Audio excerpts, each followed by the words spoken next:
Welcome to Tanakh Talk. I'm your host, William Hall, broadcasting live out of Kingsland, Texas, USA, with another episode of our Debunking Missionary Claims. This is number 26, The Historical Jesus, part number 3, Jesus in the Talmud, with Rabbi Moshe Shulman. Rabbi, welcome back. It's always a pleasure to have you here. I think a lot of people are getting sending a lot of good feedback on the show, so it's definitely a pleasure having you here and being back in the studio as always. Okay. So you were saying this particular section we're almost coming to a close, and there's a lot more interesting stuff to come. So We're pretty much finished with Jesus outside of the New Testament this time. Next time probably. Okay. I can get it both in. The Talmud, I'm going to try and spend a little bit longer on it because the missionaries make a big deal about it as being a proof. As we saw before, if we look at the material that we've seen until now, there really isn't very much telling us about Jesus, at least in non-Christian sources. Right. We looked at the Roman sources that we have. Basically, they don't come about until start of the 2nd century, and even then, it's mostly probably secondhand material that they've heard from Christians themselves. They don't seem to know anything firsthand. Right. The most interesting one of all is, I think, Pliny's letters to Trajan, which besides the historical stuff, is just seeing how a governor at that time, talking about 2,000 years ago, basically almost, how they interacted between the governor and the emperor in Rome. So that was sort of interesting. So we see a little bit about Christians and Christian worship by the time of the beginning of the 2nd century. Nice. But basically everything else, it seems to be rumors and nasty things sent about Christians. And that's about it. So we don't really see very much outside. So the next place we're going to go to is actually in the Talmud, because there are a number of passages that we find there that Christians have claimed refer to Jesus. Right, I've heard that. And give us some support for them, their ideas. Now, you should know that many of these were actually censored out of the Talmud. Our Talmuds were actually censored in Europe. We have copies of the Talmud that come from Sephardic lands, from non-European lands, so we're able to get some of them. And they actually came out with a cipher. You can see it here, but of course it's backwards because of the way it looks. It's called Chasronis Hashash. Those things that were missing in the Talmud that were taken out by the Catholic Church for various reasons. Most of them because they tried to talk about Jesus or supposed denigrating in a denigrating way to Christians. Sometimes they would change words, like we talked about non-Jews in general. The word goy would be used for non-Jews in general, and since that would include Christians, they put in the word that refers to people who worship Avodah Zarah, so that we wouldn't be implying that they are also covered to them. But essentially, these things were pulled out, many of them. They now appear in our Talmuds today, have all put them back in because we don't have to worry about censors. Well, we could actually read the uncensored text. So we can actually analyze and evaluate what actually is in these texts. Now, these texts talk about a certain person living in a certain historical period of time that Christians believe may, in fact, refer to Jesus. So what we're going to do is we're going to talk about, there's basically two that are there. And we're going to mention a couple other passages in the Talmud which are used as Christian sources sometimes. But the main ones are basically one referring to a person called Yishai HaNotzer. Notzer seems to be similar to Notzi. So the feeling is that maybe that's talking about Jesus. Yishai is closer to Yeshua, although it's known that it actually is not. It's actually the first letters of a sentence, meaning that his name should be wiped out. The meaning being is that this person was a heretic, and we have the rabbis don't mention names of people who are wicked, as it says in Mishlei, Sham Rishuam Yerkov, the name of the wicked should wither. And because of that, we don't mention, in the Talmud doesn't mention the names of wicked people very often. So, for example, Rabbi Meir had a Rebbe who was his teacher, Elisha ben Avuya was his name. But in the Talmud, they always refer to him as Acher, the other one, because he became a pagan. He left Judaism completely, and so it's Judaism. The Jews, from the Talmud times on, don't mention the name of wicked people. So having the similarity to Yeshua doesn't mean anything. We'll see that it's pretty doubtful whether this refers to him at all. So, okay, the first text that we're going to look at appears in the Talmud in two places, basically the same thing. One is in Sanhedrin 107b, and the other is Masechta Sotah 47a.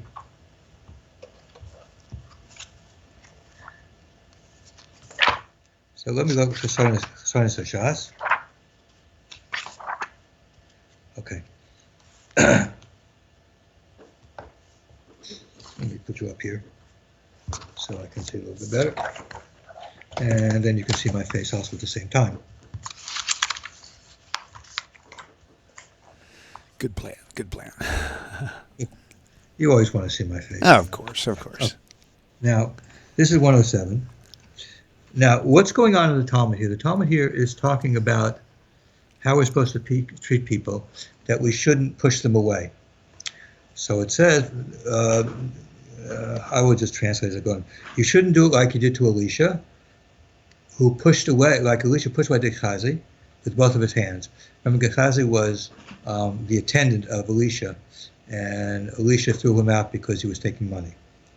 Now here comes what was excised. The Lo Rabbi Yeshua ben Parachia, not like Rabbi Yeshua ben Parachia, Shedach Poi Lo Yishai B'Shtay Yudayim, who pushed away Yishai with both of his hands. Gehazi goes on, talks about Gehazi, then it goes back to Rabbi Yeshua ben Parachia, Mahi Kedachina. What happened? What was the story? So it tells a story, historical event. Kedachine Yanai Malka V'Debunin. When King Yain, we call him Yochanan, but Yanai, somewhat end of the 2nd century BCE, he killed the Pharisees, and the rest of them fled to other places. Rabbi Shimon Pedachia and Yishai, who was his student at the time, went to Alexandria of Mitzrayim in Egypt. Alexandria of Mitzrayim, we might call it because there are a number of cities named Alexandria. Alexander the Great made and built a number of cities called after himself. So he was talking about one, Alexandria Mitzrayim. Alexandria Mitzrayim was a very big city. Philo, by the way, came from Alexandria Mitzrayim. It had a very large Jewish population, very large, and had a large Jewish quarter there. The Jews were segregated there, and a large population. And when there was peace, he sent to Shimon ben Shetach, who was in Yerushalayim. Shimon when there was peace, Shimon ben Shetach sent to Yerushalayim. Shimon ben Shetach, his sister was married to Yanai HaMelech, the king, and he told them that he was living in it was a wasteland, and they should all come back. So what happened is, Rabbi Shimon Pedachia started praising the woman who this guest house was at, how good were her actions, how great she was, how good she did to how she did things with them very well. She was a very nice person, and how pretty she was. So then Yishai says to him, "But Rebbe, her eyes don't look very nice. She doesn't look very pretty, actually." So wicked person, we're coming here to learn Torah and things, and you're looking at women, you're looking at how pretty she looks. So immediately he pushed him away. Later on, Yishai wanted to come to him, but at that time when he was coming to him, he was in the middle of his prayers and didn't notice him. So because of that, this Yishai went away and he went to worship idols. Let's talk about it. Now, an important thing, this is, by the way, repeated similarly in Sotah 47a. One of the things that has to be noted here is that it's historically dated. What's the date of this Yishai? He lived in the time of Yanai HaMelech, which was long before Herod. There were a number of kings after Yanai HaMelech who until the Romans actually took over. So we're talking about 150 something or more years before Jesus could have even been born. Okay, this is the primary text. This is the first text. Now, there's a second text that appears in Sanhedrin also.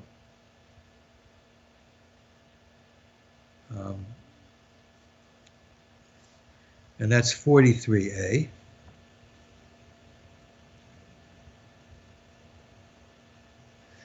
And here's what it says here. This is continuing again. It's again talking about Yishai. What happened is Yishai was known to be Ovid Vodazora, so he was actually executed afterwards. That's what it says here.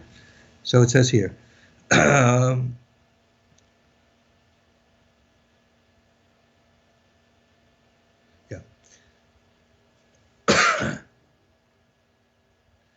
Okay, it says, Vatani, we learned in a teaching, Brisa, which is a few hundred years after that.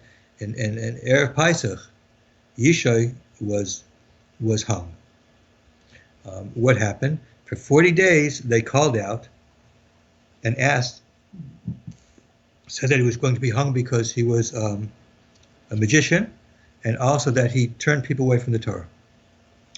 So for 40 days, they came out and asked, is there anybody who knows anything good about him? So the Gemara immediately asked the question. We know that the general rule is if somebody who tries to convince other people to worship idols and to go away from the Torah, we don't look for anything. Once he's been convicted, we don't even look to turn it back, whereas in other things we might want to look to turn it back. So the Gemara says the reason why they did it is that he was close to the king. He had political connections. Now, another important point, well, it does say that this particular person was hung. What that means, essentially, he was stoned and then hung up. If you look in the Torah, you find out that in Deuteronomy, that's what you do. After the person has been stoned, they hang him up for the rest of the day, and then they take him down. So, what do we see here from this? What we see is something very interesting. There are some things that have similarity to the Jesus story, but they don't really appear. They have serious problems with them. The first one is, of course, the early passage that we have of the Shisha is he's living in a certain time, and this continues it. And the second one, this one says something else besides being the same person, or we seem to believe it's the same person. It gives us some information which doesn't really jive, doesn't fit with what they have in the New Testament, or what we know about Jesus, that he was close to the equivalent of Malchus, means he was close to the government. He was maybe government agent or something like that. So the time of Sheba Parachia is about 110 BCE, putting a period of about 150 years beforehand. So that's the first text that's usually used. Clearly, this is not it. Clearly, this would present a problem for the Christians.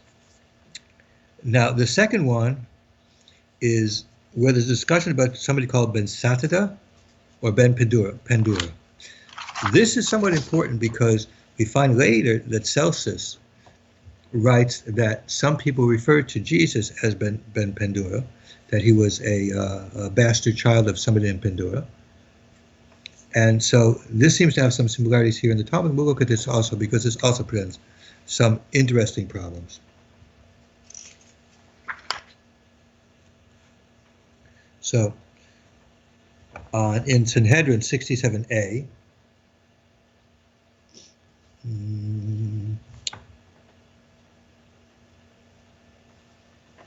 okay, it talks about when somebody brings somebody to be stoned to the Beis Din. This is what they did in Lod, the city of Lod. Now, according to that, it appears that Ben Satata lived in the city of Lod when the Sanhedrin was in Lod, which is a long time after the destruction of the temple. And they hung him up Erpai. So now the comment asks, Ben Satata, Ben Pendira, that his name isn't Ben Satata, his name is Ben Pendira. Okay, that's the name that we know in Celsus also here. Ben Satata, Bo Pendira. That his mother's husband's name was Satada, but the person who was actually the father was Pendira.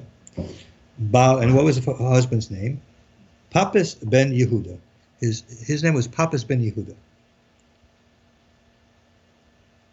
Okay, so what we see here is somebody ben Pendira who was hung, and He was called Ben Penina because he was a bastard child. This person was made his wife pregnant, but the real father, the real husband's name was Papas Ben Yehuda. Papas Ben Yehuda is very important to remember who this guy is, because we need to know who it is. And to find out, let's go into another place, and that is in Tractate Shabbos 104. In Tractate Shabbos 104, it also mentions Ben Sada to bring the same story.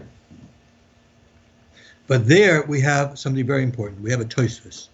Tosfos is a commentary from the students from Rashi, for a few generations, actually, not just directed students, but a few generations. And the nature of Tosfos is essentially this. We have the Gemara, the Talmud, with Rashi's explanation. Rashi tries to explain the simple parts of it. But sometimes there's questions that arrive from different passages of the Talmud and different questions. So Tosfos is always asking a question, trying to get down to a fundamental understanding of what's in the text. So this text, Tosfos here is an interesting question. Who is this Ben Sadata? Ben Penina, there's a history, something that might refer to Jesus, but there's a problem here. So he explains what the problem is here. Rabbeinu Tam was the grandson of Rashi, one of the most important authors we find in Tosfos. That this is not Yishai Notzi. This is not Yishai Notzi. Whether he means Yishai Notzi from Sanhedrin, or Yishai Notzi meaning he founded Christianity. Why? Jehu ben Satata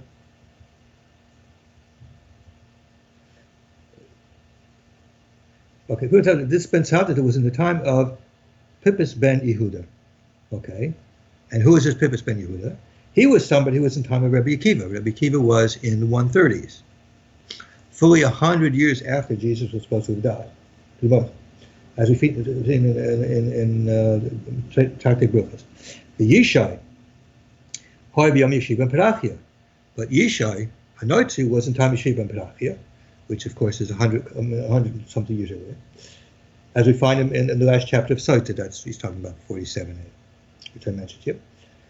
Which says Goku Rabbi Yeshiva Parachia, so Yishai Hanotzi. So what do we see from Tosfos? Tosfos is saying something very simple. This Pendura lived in the time of Rabbi Akiva, which is much later. So he can't be Yishai Notzi that we have from Sanhedrin, because Yishai Notzi lived in time of Yeshiva Parachia.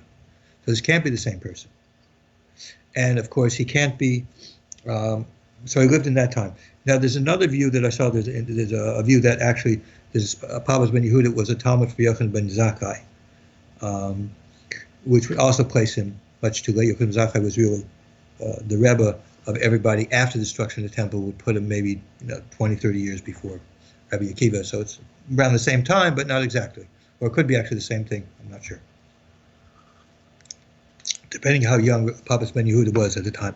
But the main point of this is that, as Tosfos points out here, a serious problem, Ben Pendura is not Yishai Notzi. It's apparently two different people living in two different times. So how are we going to understand all these things? We have a Yishai, we have a Yishai, and we have Ben Pendura. So let's go and see what the rabbis say about it. This is pretty good. But what we won't see is anybody living in the first century. So there are a few views about this, and let's look at what they are. Now, we mentioned Tosfos. Tosfos' view is that neither one of them appear to be the real Jesus who lived in that time, unless we say that it's Yeshiva ben Parach. The one who lived Yeshiva ben Parach is the one who was the real Yishai. Okay, that's somewhat unclear. It's possible that it's neither one of them, because we know that Rabbi Yechiel from Orleans, in his Paris debate, said specifically that Jesus is not mentioned in the Talmud at all, because neither of these characters were. However, we have in the letter from Yemen to Yemen, from the Rambam, he says that actually Yeshiva Parachia, the one who lived in the time of Yeshiva Parachia, was the real Jesus of the New Testament. Okay. Also, we have the Ramban in his disputation here's what he says.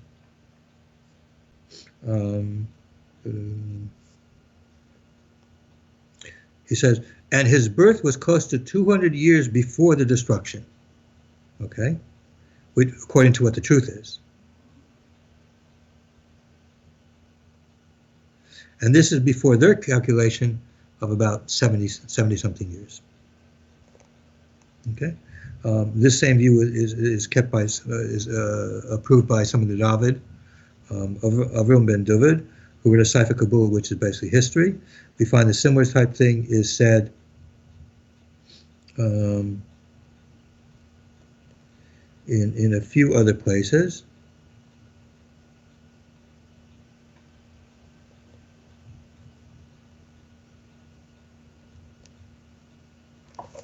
Okay. We also find that Abarbanel says that. Let me see if I can find Abarbanel here a second.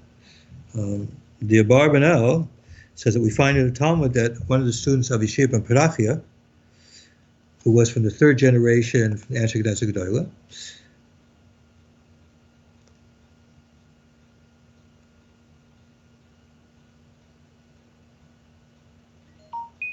and he said that this Talmud was actually the real Yeshua, who lived at a time much earlier.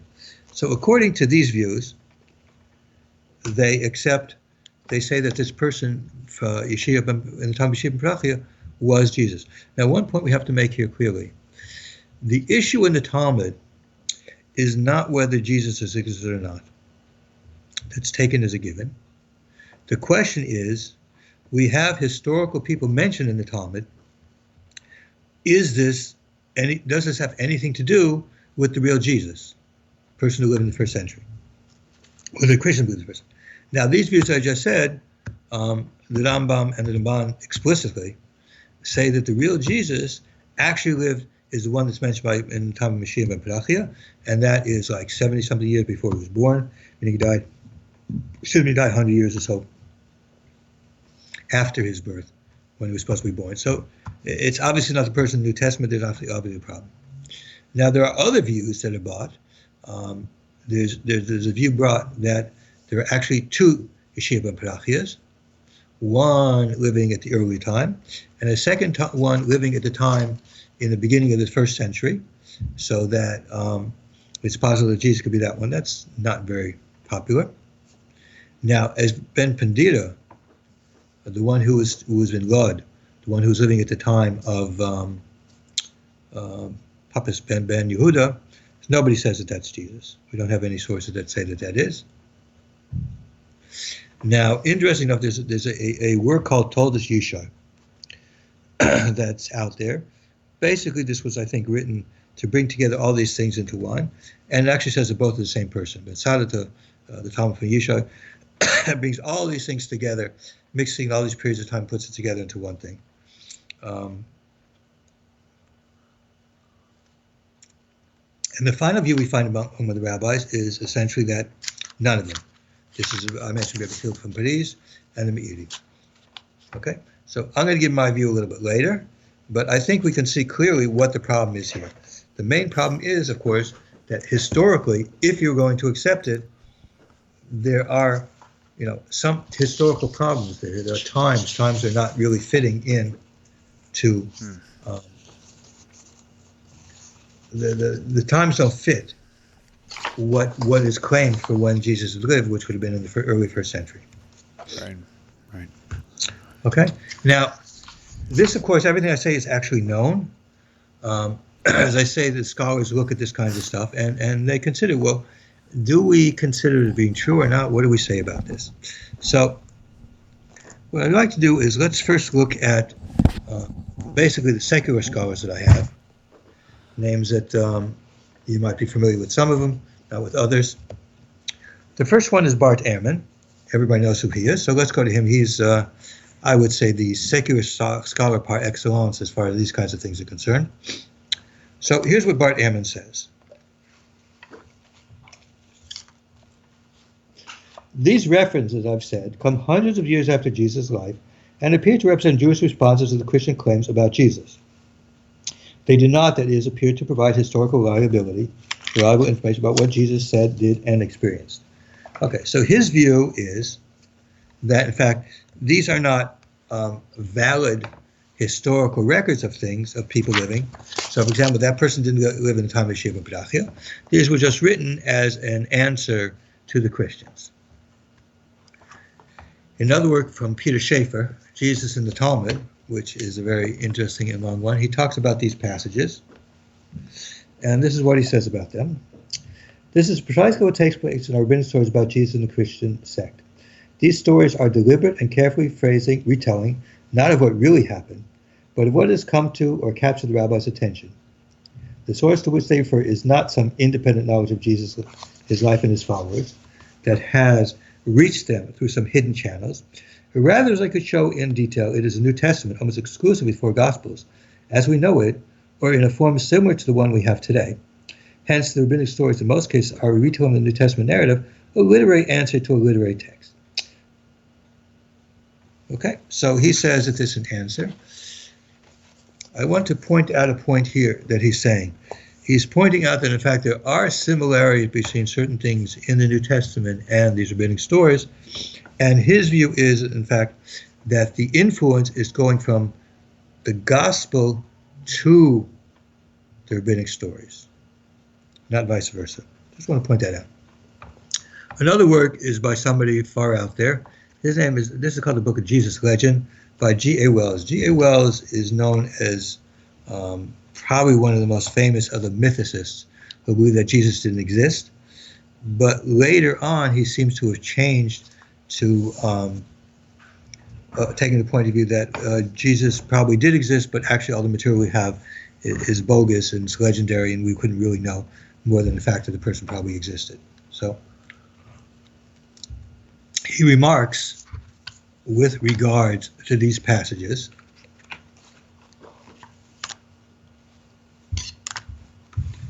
In sum, by the time rabbis came to mention Jesus at all, he had come to be represented by Christians themselves as a teacher and wonder worker, a kind of person as familiar to the rabbis as to his pagan critics. His point here being, of course, is what we saw from before, as those who wrote about Jesus basically had second, third hand knowledge and really didn't know about him directly. They just wrote from those stories and made fun based on them.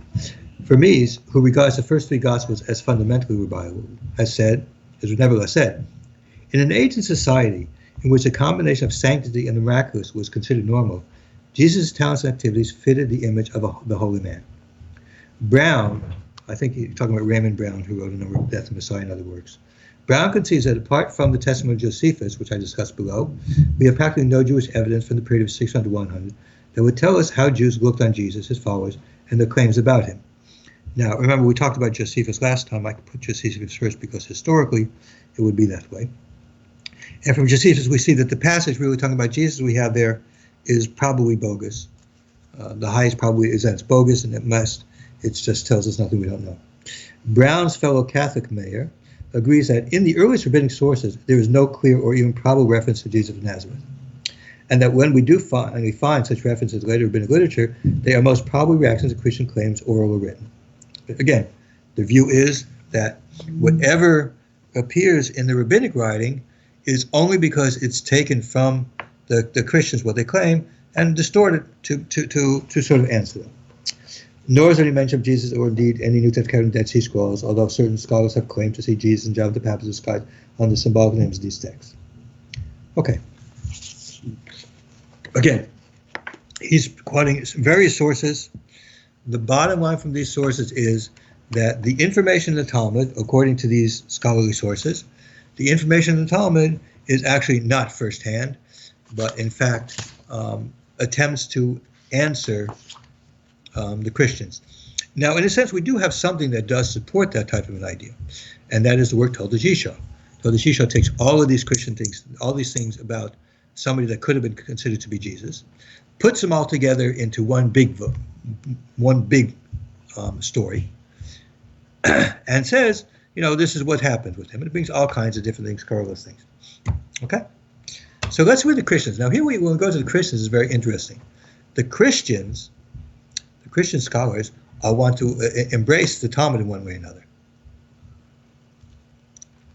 They want to embrace the Talmud and say that, the Talmud really knew what was going on. So let's first at F.F. Bruce. F.F. Bruce brings not just this one, but it brings also a few other sources.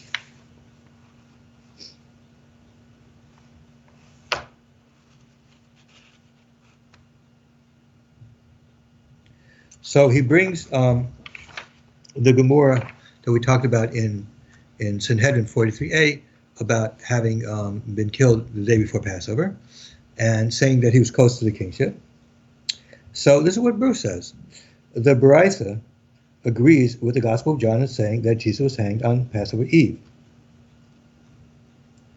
No word here about whether did the Gospel get it, whether did the rabbinic get it from the Christians and distort it for their new words, as the scholars say. Said no, they knew what they're talking about. There's a tradition that Jesus, and this is actually Jesus.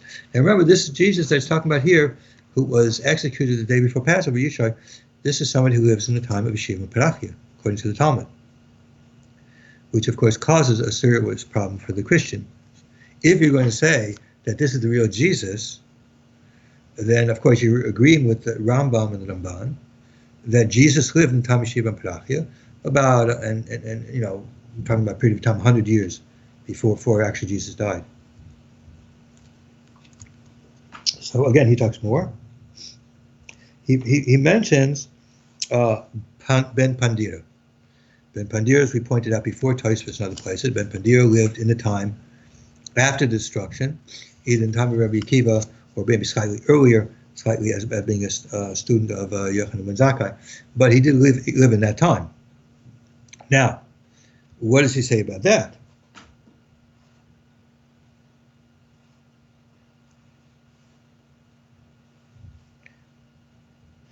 Now, he said, according to Origin, Pandira was a surname of Jesus' grandfather, Jacob. This was his reply to a Jewish calumny quoted by Celsus that Pandira was the name of a pagan soldier. So, he is accepting what's in contra Celsus, that in fact Pandira was in fact a relative of Jesus' grandfather, not his father, whatever, but saying that again, that story is historically accurate. But then again, you have the problem with the Talmud. The Talmud says that this person, Pandira, lived after the destruction of the temple between 20, 30, 40, 50 years. Well, excuse me. Between either 60 years, time of Rabbi Akiva, or maybe 20, 30 years afterwards. Let's continue. He has a few other ones here. Now, he brings here, I didn't mention this story. He brings two other stories here that are very interesting. This is usually not discussed because it's not a discussion directly about Jesus, but it's a discussion about Christianity. And I believe that actually, if you look at the stories, actually there's two stories here. If you look at these two stories, it's actually somewhat of a support for the view of the scholars that say that occasionally the rabbis would write stories in order to make fun as opposed to bringing historical events. So here's this in the Talmud Tractate Shabbos 116a. It's a very funny story. What happened is that there was a particular judge who was known to be a Christian. And this was in the time of Rabbi Gavriel, which would be after the destruction of the temple. So what happened is Rabbi Gavriel had a sister named Shulman. And what happened is their father died, so they went to this judge to argue about the inheritance. Now, the Torah law of inheritance is very simple. The son inherits, and the daughter does not. But if the son is not alive, then the daughter inherits. It's in the Torah. So what happened is Shulman sent him a golden lamp. When it came before him, she said, "Please divide to me the property of the women's quarters." He said to them, "Divide it so."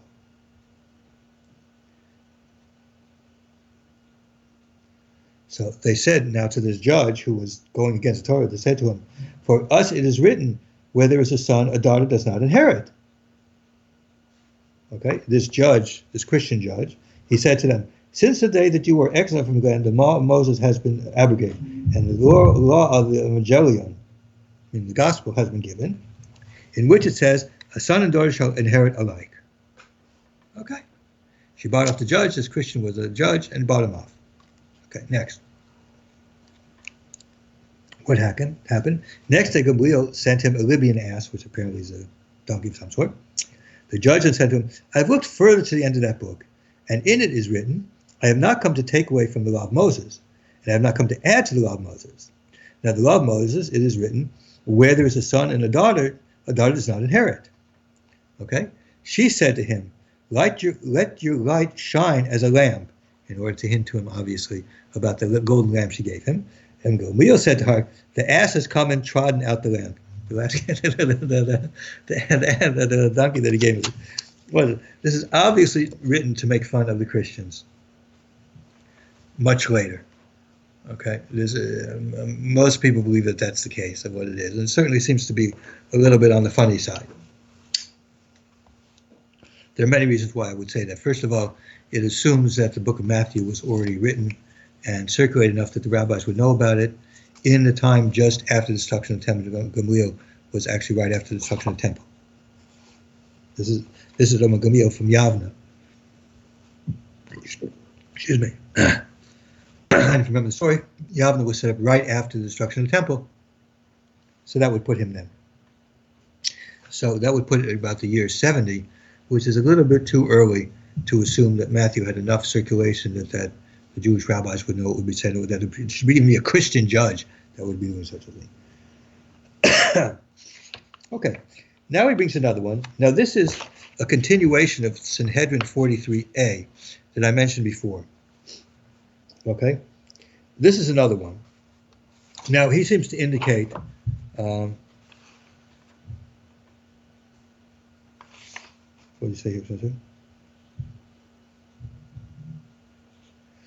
Okay, he seems to be making a big deal of the fact that they mentioned Evangelion, which is Latin, I believe, not Greek, Evangelion, and also that indicating they knew about the book of Matthew. So it makes a very big thing, but the rabbis knew about it at that time.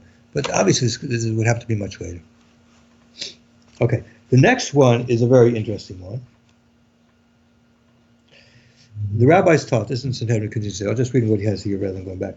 Jesus had 5 disciples: Mattai, Nakai, Netzer, Buni, and Toda. So these 5 are all brought to the court for execution. So Mattai was brought before the court. He said to them, should Mattai be put to death, since it's written, I, Mattai, shall come and appear before God? The Hebrew makes a joke, and then it gives an answer to each one. To each one, they bring a verse to try and say why he should, and then he gives an answer is why he should be executed. Okay? Now, historically, there's lots of problems with this. First of all, the Jewish courts did not execute anybody at that time. The Romans did, as is well known. And the whole thing looks a little bit funny. And in fact, Bruce, let me read what Bruce says now. I just want to get something to drink. If you read what Bruce says here, Bruce says it like this. Most of the story about the 5 disciples is a rabbinic game in which the disciples and the judges engage in competitive wordplay by treating a common word in some familiar passage of Hebrew scripture as a personal name. It has no historical value. So even he agrees it doesn't have any historical value. Okay, so how does it conclude here? Now, we've gone through some of these passages. The ones in the Talmud that we have, the one would have Jesus at the time of Shulman Prophet or at the time of Rabbi Akiva, which time-wise doesn't fit out, but he accepts them to be valid. And then we have the story of Shulam, which he accepts to be an indication that the rabbis knew about the New Testament at that time in the first century, and that the story was somewhat valid, which of course it seems to be far-fetched. And likewise, the story about at least the story about the 5 Talmidim. Mattai is only one that seems to Matthew, but the rest of them don't seem to correspond to anybody. And their names seem to be like jokes. So it's pretty much, even he agrees that that's a little bit too far-fetched. But at the end, this is what he says. The rabbis of this period then were not unacquainted with the story of Jesus and the activities of his followers, vigorously as they voiced a dissent from all that he and they stood for. So, he seems to indicate that he believes that they had first-hand knowledge of Jesus of some sort. Again, he would be very inclined to that, because after all, if the Jews did have first-hand knowledge of Jesus, that of course adds to our question of historicity. However, he ignores the real problems with it, which we will get to next. Now, in Gary Habermas, a very well-known Christian, talks about these passages. He mentions a passage in 43a, and he really is going to wring this out for the best he can. Okay?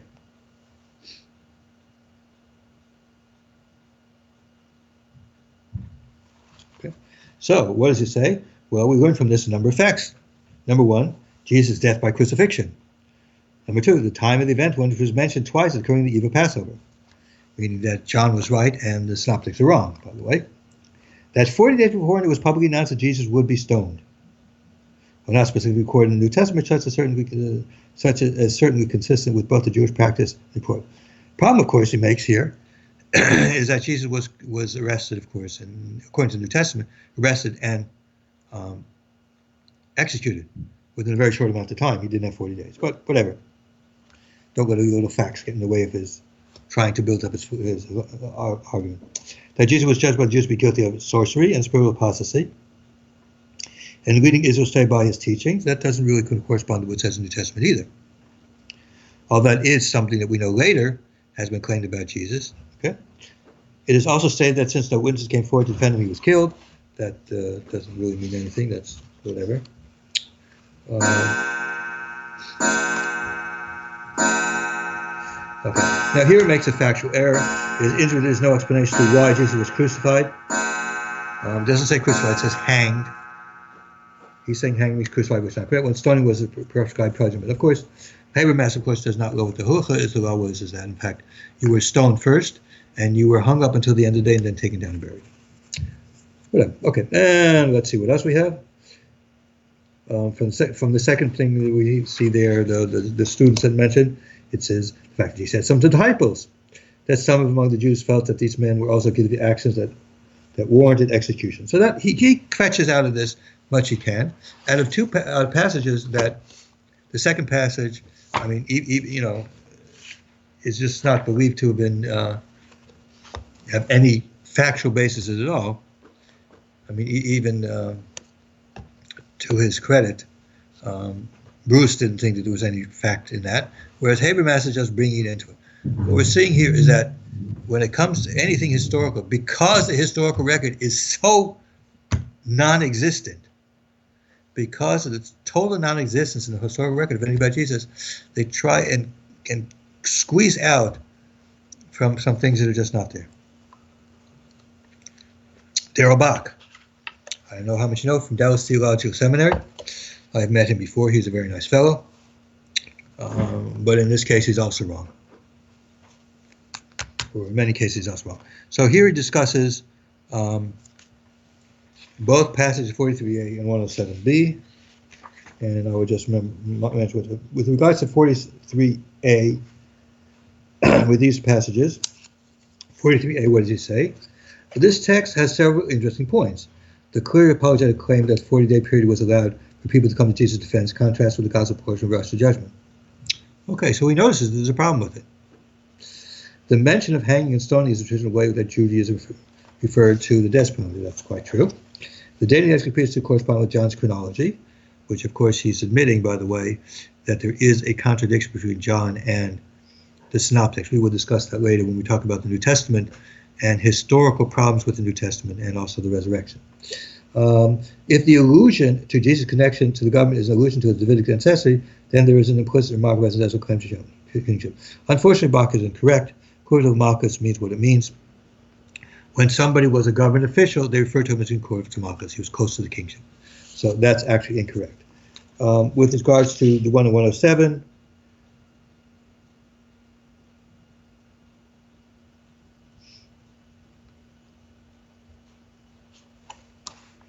about Pascal marriage or whatever.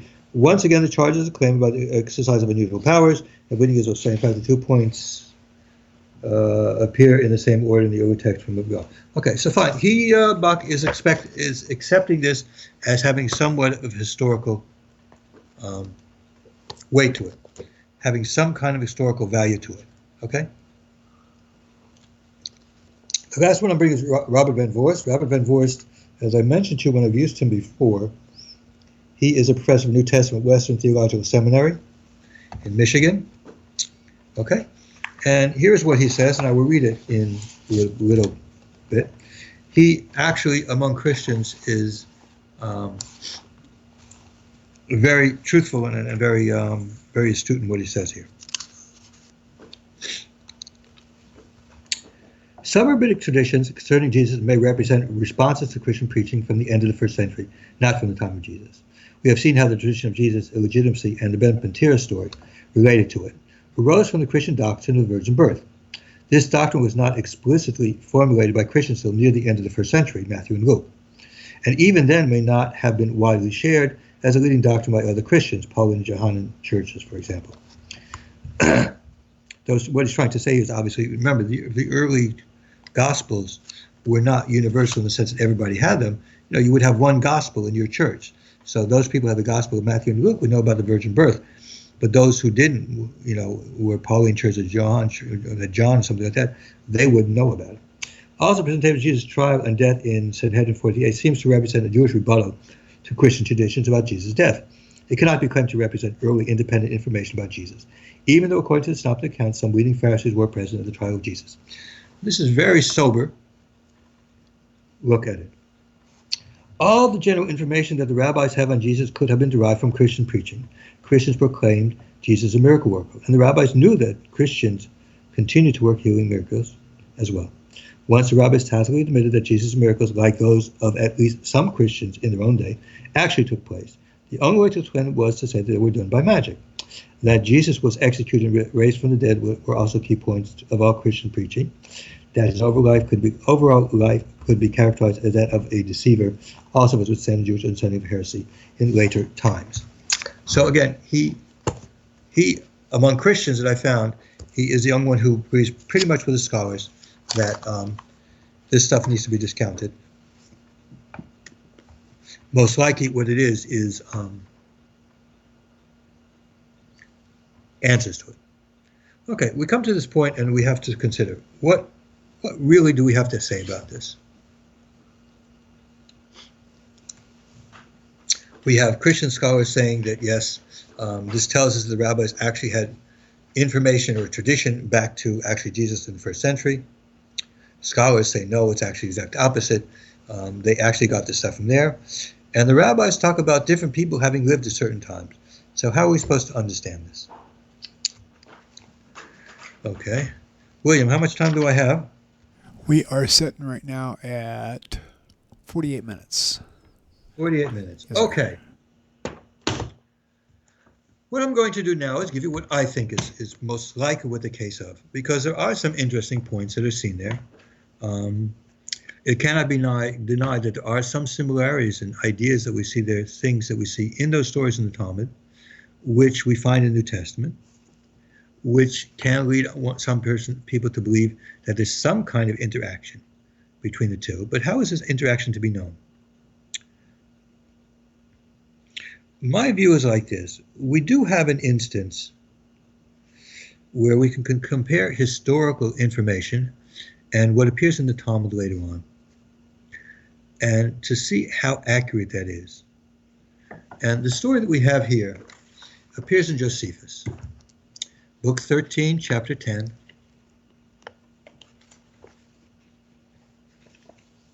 Paragraph 5. Now, what's the story here?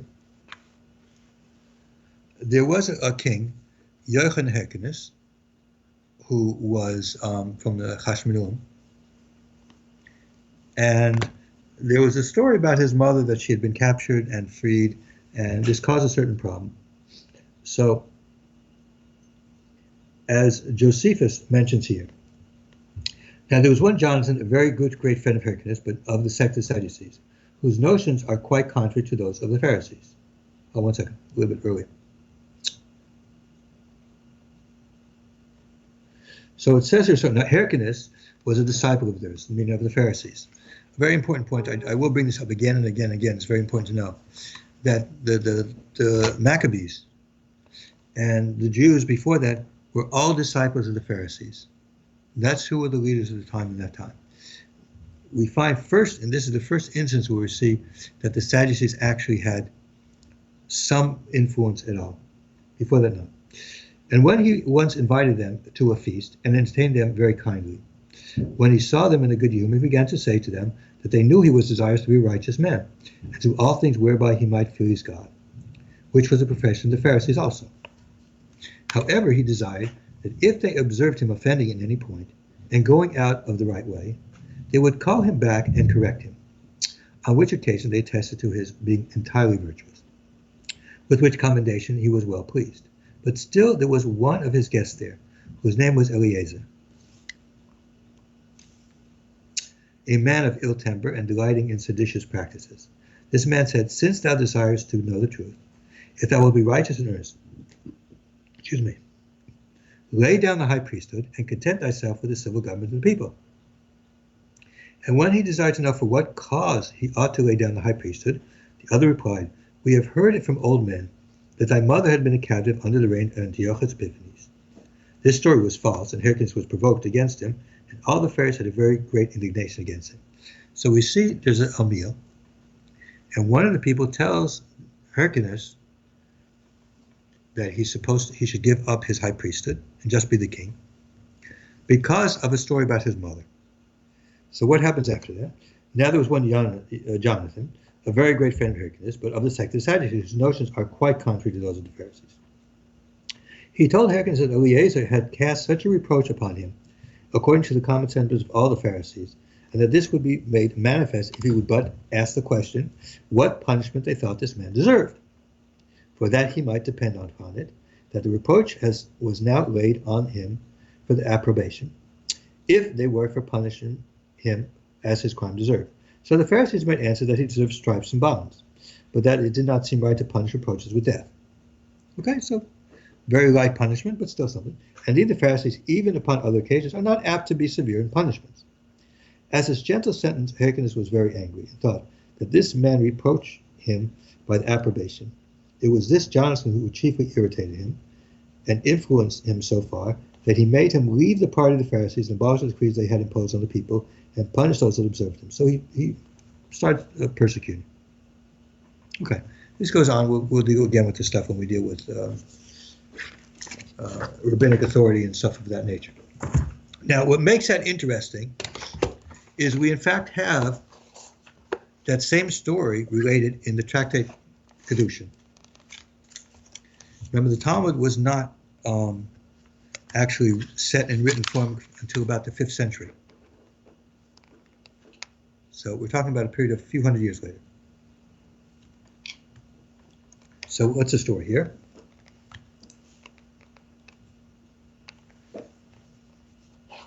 Okay, there was at that time a person who was a mocker, a letz, with a bad heart. Again, describing pretty much what Josephus says. The name he has, Eliezer ben Parir. He has the name Eliezer, where Josephus Eliezer was his name. And he said to King Yana, which is Hyrcanus,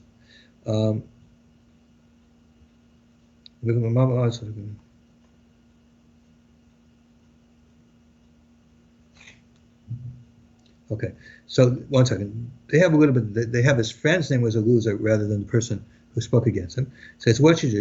You should put on your. He tells me you should put on your high priestly clothes.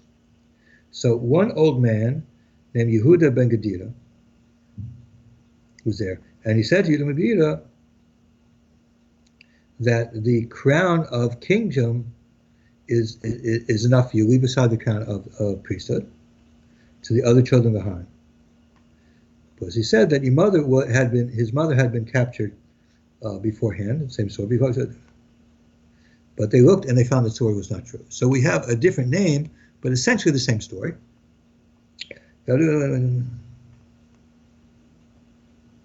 So anyways, the rabbis were very upset about this. So the king's friend, Eliezer, says to him,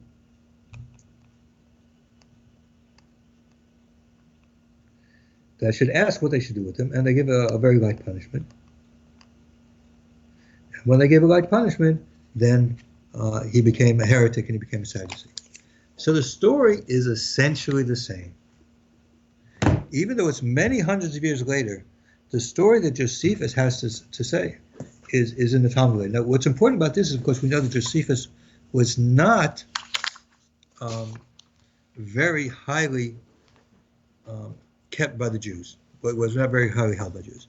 So what does that tell us? Number one, when we were talking about the stories in the Talmud, when it says that Yeshiva ben Parachi had a student named Yeshua, Yeshiva ben Parachi had a student named Yeshua. He existed then. Something happened, he was executed, and that's what happened. Also, there was a person named Penina, who lived after the destruction of the Second Temple, either in the time of Rabbi Akiva or maybe 30, 40 years early. But these were real historical people. Okay? They were real people that exist. Okay? So we have to accept that these are real stories. So this eliminates a number of things. First of all, the Christian view that we've seen, that it's telling us stories about Jesus, can only be the case if we're saying that the information flow goes from the rabbis in the Talmud to the New Testament, and not vice versa, or that they're talking about similar things, but it's going that way. Then, of course, it seems to indicate to me that the scholars are actually not correct, that there actually was a real person, but the question is this Jesus or not? Now, what we do find interesting, and I'll try and wrap it up now because I see it's probably getting to my time. Okay. What we see from the story of Yeshiva ben Parachi can indicate something to us. The story of Yeshiva ben Parachi brings a few interesting things which correspond to the New Testament. One of them is Jesus goes into Egypt. Now, we find that story in the book of Matthew. What's interesting is, why would and his wife go hundreds of miles away when they could have fled Herod's kingdom north, going to Galilee, which they lived, and just crossing the border going further north, and they would have been out of Herod's kingdom completely? Why would they have to travel so far away? Maybe that story, that legend of that person, was floating around at that time and got picked up. Distinct possibility that, in fact, the information flow into New Testament was from those legends. Remember we talked about with Michaelson talking about how legendary material gets put into things. Well, legendary material is not necessarily about the person itself. Anybody knows about Hasidic stories knows that, in fact, you will find that in later generations, a story from a long time earlier, which was told about one Rabbi, sometimes is recast and told about it with the name of a different Rabbi. If you go back, you can find where the real source was and was just said secondarily. So these things can happen. Secondly, Jesus' death around the Passover time is clearly there in the Talmud. Again, this is something that happened by the person at the time of Yeshiva ben Parachi earlier. That story might have also floated in. The accusation of being a magician might also be indicated also in the New Testament, trying to say why they didn't like him, because we know that there was a heretic of another time who was a magician. So they said that that's what it was. The possibility exists, in fact, that the true story is there was a person who lived in the time of Yeshiva ben Parachi. It may be the stories from the time of Yeshiva ben Parachi actually became what was taken in to some things in the New Testament, picked up with other stories that were going around. And so that's where those stories came from. I'm saying this is a possibility, but certainly one thing we can say for a fact. There was a heretic who lived in the time of Yeshiva ben Parachi who was executed. There was a second person who lived in the time of Ben Penina, called Ben Penina, who lived in the time of Rabbi Akiva, or maybe a couple decades earlier. Okay. But these were real people that existed. The Talmud tells stories about real people that existed. We can see that from Josephus.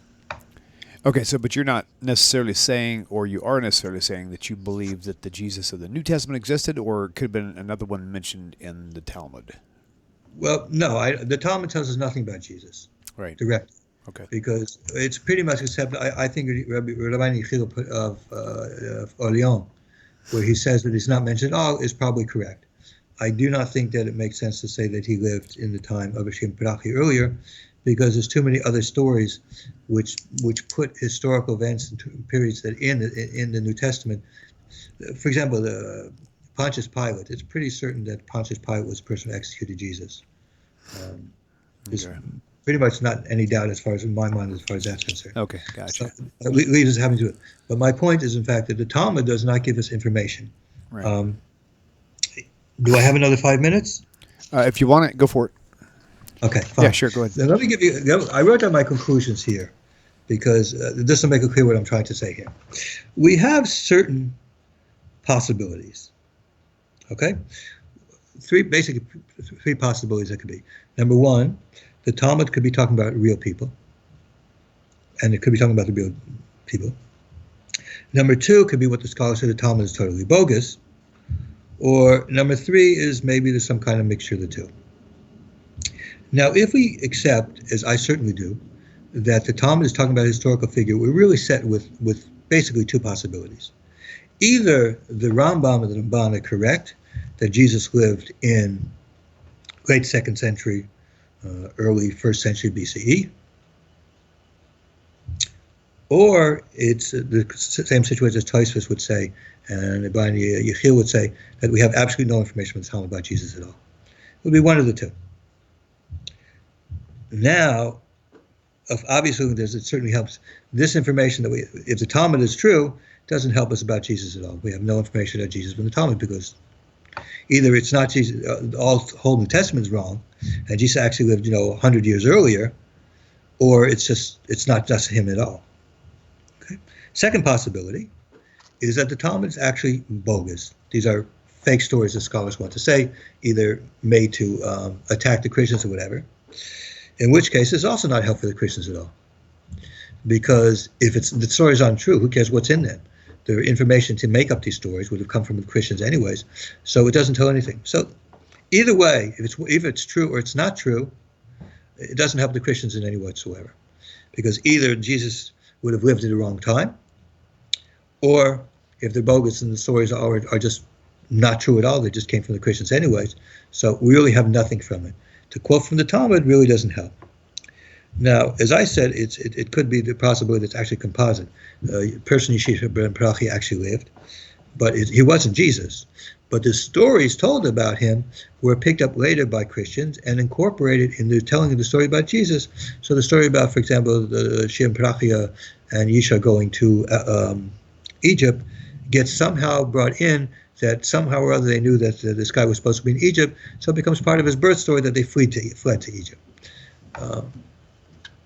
Especially considering the verse that's in there is like pretty bizarre how that fits there. So either the possibilities, but the bottom line actually what it comes out to is the claim that the Talmud actually gives some support for Christianity, or the story of Christianity, is something that's just not tenable. It's not believable, not possible. Okay, let me end there. Okay, very good. Next week, we're going to wrap up. I have one more historical issue based on outside sources that I want to cover. But essentially, next week, we're going to end. What I'd like is that we'll probably have some time, because I don't think it's going to be more than 15 minutes to 20 minutes, maybe a half hour at most. Okay, fair enough. Time left to finish up this thing, and I'm not going to start a new thing then. Right. So what we might do is open up for questions. Obviously, I'd like questions on the material, historical material, but if not, we could talk about other things also. The weather, politics, baseball. I don't know, anything. All right, fair enough. Sounds good. Anything that has any kind of religious. Gotcha. Okay. Anything By the way, were there any questions in the box? I should have asked. Actually, I have no idea, but we're way past our time anyway, so it wouldn't do a whole lot of good right now. So okay. Maybe on next week we'll certainly have time. So, Rabbi, thank you so much for your time. I appreciate you and appreciate all the viewers out there. You know what? I'm going to take a look once you post it out. I'm going to look through the thing. Okay, good. See if there's any good questions. I'll make a note of those, so maybe they'll fill in the extra time, because I don't like starting news material. Perfect. Sounds good. Rabbi, thank you. You guys have a great week. Shabbat Tov. And until next week, Hashem willing, we'll see you guys later on the other side. Bye.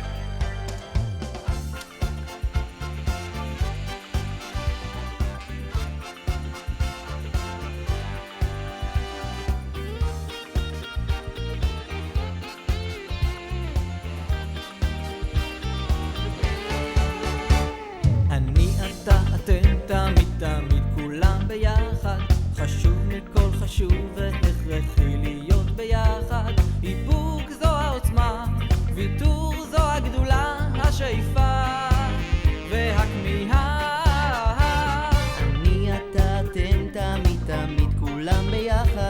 וחשוב מכל חשוב והכרחי להיות ביחד, איפוק זו העוצמה